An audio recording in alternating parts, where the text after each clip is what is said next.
Salut tout le monde, j'espère que vous allez bien. Aujourd'hui, dans cette vidéo, je vais vous partager 7 différentes stratégies d'évangélisation. Alors, la première stratégie que j'aimerais vous partager, c'est évangéliser en donnant des pamphlets d'évangile. Alors ça, c'est une bonne stratégie pour les gens qui sont un peu timides parce que ça te permet à évangéliser sans nécessairement parler. Moi, j'aime beaucoup cette stratégie parce que c'est très facile. On a juste à avoir des pamphlets d'évangile. Tu peux acheter ça facilement en ligne ou un magasin chrétien. Et tu peux acheter un centaine de pamphlets d'évangile et tu peux aller dans quelque part où il y a beaucoup de trafic, beaucoup de gens qui passent. Moi, j'aime beaucoup faire ça au centre-ville et d'autres locations où il y a beaucoup de trafic, comme par exemple dans les métros, au centre-ville, là où vous voyez beaucoup de monde, et vous pouvez juste passer les pamphlets un par un. C'est une stratégie très facile, spécialement pour ceux qui veulent commencer à évangéliser. Moi, j'aime utiliser cette stratégie parce que ça donne une opportunité de parler aux gens qui s'arrêtent pour voir c'est quoi le pamphlet. Et comment moi je fais, tout le monde a un style différent, mais moi ce que je fais, je passe des pamphlets et j'essaie de leur parler. Je dis que c'est un message de l'amour de Dieu et pour vous dire que Dieu vous aime et à travers Jésus vous pouvez avoir la vie éternelle. Et parfois il faut s'arrêter et ils vont t'écouter et c'est là où tu peux commencer à leur évangéliser, les parler de Jésus-Christ. Mais souvent ils vont juste continuer à marcher et c'est pas grave parce que même s'ils prennent juste le pamphlet, après ils vont le lire et ça peut semer dans leur cœur et beaucoup de monde donne leur vie à Jésus à travers les pamphlets d'évangile. Alors ça, c'est la stratégie numéro 1. La deuxième stratégie d'évangélisation, c'est la porte-à-porte. Souvent, quand on parle de la porte-à-porte, les gens pensent directement aux témoins de Jéhovah. C'est pas parce que les témoins de Jéhovah font la porte-à-porte que nous, on peut pas le faire. En fait, nous qui sont des chrétiens, qui ont l'Esprit de Dieu en nous, peuvent utiliser cette stratégie et ça peut faire un grand impact. Personnellement, moi j'ai commencé à le faire, la porte-à-porte, et j'ai vu beaucoup de fruits. J'ai vu les gens donner leur vie à Jésus. J'ai vu des gens qui sont venus à l'église et qui persévèrent dans leur foi jusqu'à aujourd'hui. Alors c'est une stratégie très effective et c'est comme ça que les témoins de Jéhovah grandissent parce que eux ils évangélisent souvent même plus que les chrétiens. Et je peux vous dire, c'est pas du tout la même chose que les témoins de Jéhovah. Pourquoi? Parce que nous, on a la vérité et nous, on a le Saint-Esprit. Et alors, Dieu peut nous utiliser pour sauver les gens avec le vrai évangile de Jésus-Christ. Comment moi, je fais ça? C'est très simple. Je cogne aux portes. Je vais de porte à porte. Et je dis bonjour, je m'appelle Andrew et je suis simplement là pour vous partager un message, pour vous dire que Dieu vous aime et pour vous encourager à croire en Jésus-Christ pour avoir la vie éternelle. Et après ça, on voit comment ils réagissent. Je leur demande, je sais pas si vous croyez en Dieu, je les pose des questions. Et parfois, ils sont ouverts et on peut discuter avec eux. On leur offre la prière. Sinon, la plupart du temps, ils vont pas être intéressés et tu vas juste continuer à la prochaine porte. Ça peut sembler difficile. Mais quand tu commences à le faire, tu vas voir que c'est pas si difficile que ça et généralement les gens sont gentils, même si parfois tu vas recevoir les persécutions, mais c'est ça la vie chrétienne. Donc pas éviter la persécution. Si on vit selon la parole de Dieu, on va être persécuté. Mais je peux vous dire sincèrement, c'est pas si difficile que ça et tu vas voir, quand tu vois les gens ouverts, les gens qui donnent leur vie à Jésus, tu vas voir que ça vaut la peine de sortir de ta zone de confort et le faire et après tu vas commencer à aimer ça. Alors la deuxième stratégie, c'est la porte à porte. Et la troisième stratégie, c'est évangélisation en plein air. C'est-à-dire, tu peux aller quelque part où il y a beaucoup de monde et tu peux commencer à parler à haute voix. Ça, c'était la stratégie que les disciples de la Bible ont utilisé, que Jean le Baptiste a utilisé cette stratégie, Jésus a utilisé cette stratégie, Pierre, Paul, même Jonas de la Bible, il proclamait la parole de Dieu à haute voix. Et ça, c'était quelque chose que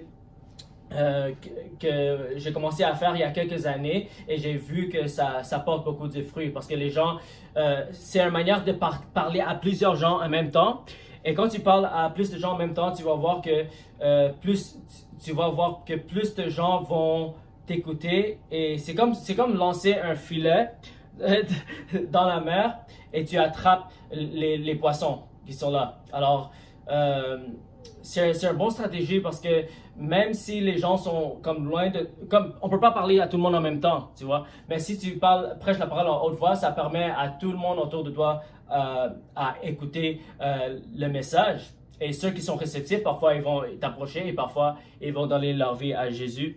Et ça, je sais que ça, c'est pas quelque chose facile à faire, spécialement au début. Moi, j'étais terrifié la première fois que je l'ai fait, mais j'ai décidé que je vais mourir à ma chair, je vais mourir à mon orgueil.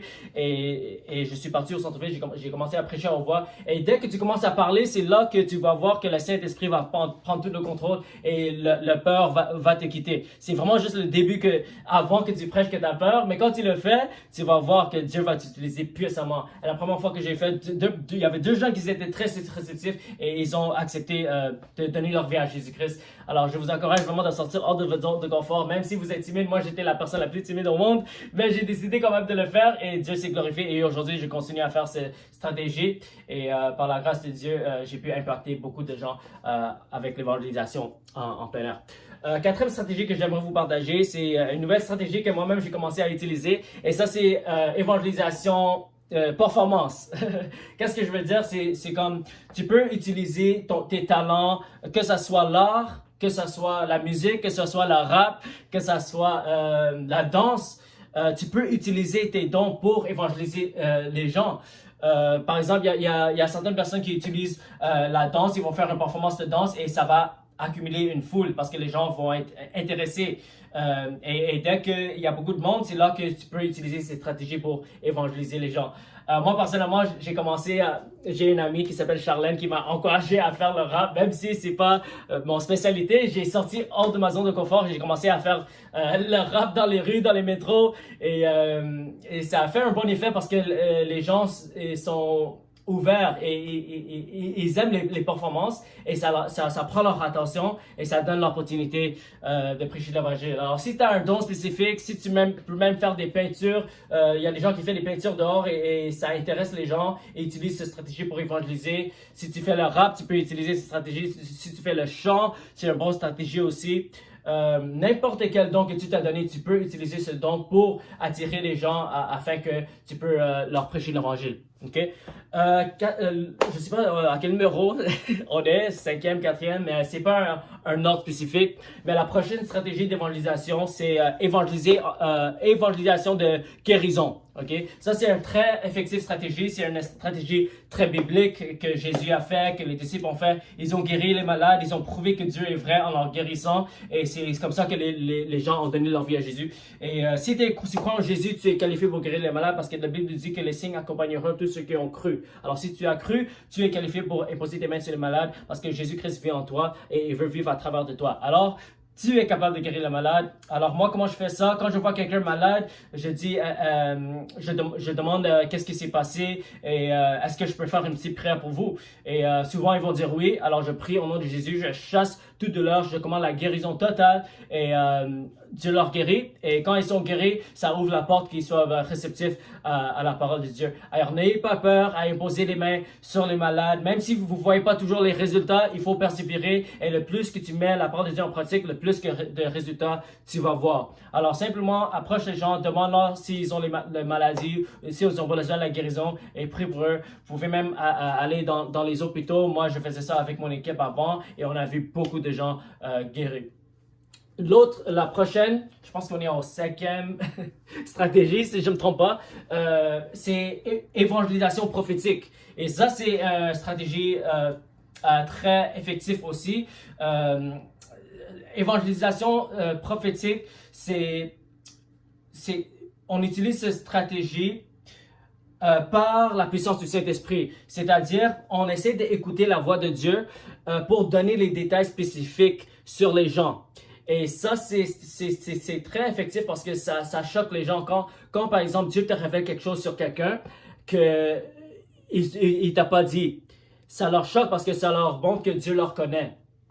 Par exemple, moi, j'ai pratiqué cette stratégie, même si je suis pas trop à l'aise avec ça, j'essaie de sortir hors de ma zone de confort et je sais que le Saint-Esprit vit en moi et la Bible nous dit qu'on a les pensées de Christ. Alors, j'essaie d'écouter le Saint-Esprit. Je demande au Saint-Esprit de me donner quelque chose par rapport à la personne. Et parfois, il va me révéler des choses. Parfois, il va me révéler que la personne a une certaine douleur quelque part. Parfois, il va me révéler que la personne fait une carrière. Par exemple, une fois, Dieu m'a montré qu'il y avait une fille qui voulait être un professeur de maths. Et je lui ai demandé cette question. Est-ce que c'est vrai que tu veux être professeur de mathématiques? Et elle a dit oui, elle a été choquée. Et quand ils voient ça, là, ils sont ouverts parce qu'ils voient que c'est surnaturel, tu vois. Alors ça, c'est quelque chose que n'importe qui peut, si tu crois en Jésus, tu es né nouveau, tu peux pratiquer ce don. Et la Bible nous dit même d'aspirer au don de prophétie. Alors ça, c'est une stratégie qu'on peut pratiquer, c'est stratégique prophétique.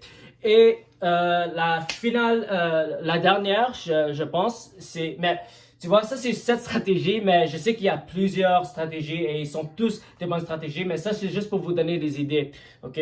La dernière stratégie, c'est stratégie évangélisation relationnelle, ok? Alors ça c'est une stratégie très effective aussi, c'est plus évangéliser à travers ta vie. C'est-à-dire, tu crées des relations, tu aimes les gens. Quand tu aimes les gens vont être intéressés à toi. Et parfois même, ils vont commencer à te poser des questions. Comment tu as tellement de paix? Comment tu as tellement de joie? Pourquoi tu es tellement gentil? Et là, ça donne une opportunité de leur évangéliser. Alors, pense à ceux autour de toi, peut-être des anciens, des amis que tu n'as pas encore évangélisés. Quand tu as déjà un lien avec eux, tu bâtis des relations. Là, ça te donne l'opportunité de leur prêcher l'évangile et souvent, tu vas voir que les gens vont donner leur vie à Jésus. La dernière chose que j'aimerais vous partager, que c'est l'évangélisation, ça ne devait pas être un événement. Peut-être ça devait être un style de vie, en fait.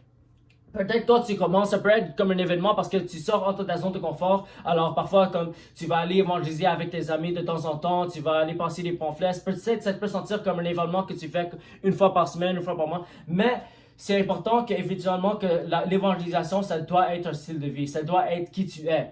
Tu vois, si tu te remplis avec la parole de Dieu, avec la présence de Dieu, tu pries tous les jours et tu t'entoures avec les gens qui aiment Dieu, là, tu vas devenir la parole, tu vas devenir l'évangélisation. Parce que l'important, c'est pas juste de le faire, mais c'est d'être. C'est d'être Jésus pour le monde. Alors voilà les stratégies d'aujourd'hui. Que Dieu vous bénisse et je vous souhaite une excellente journée.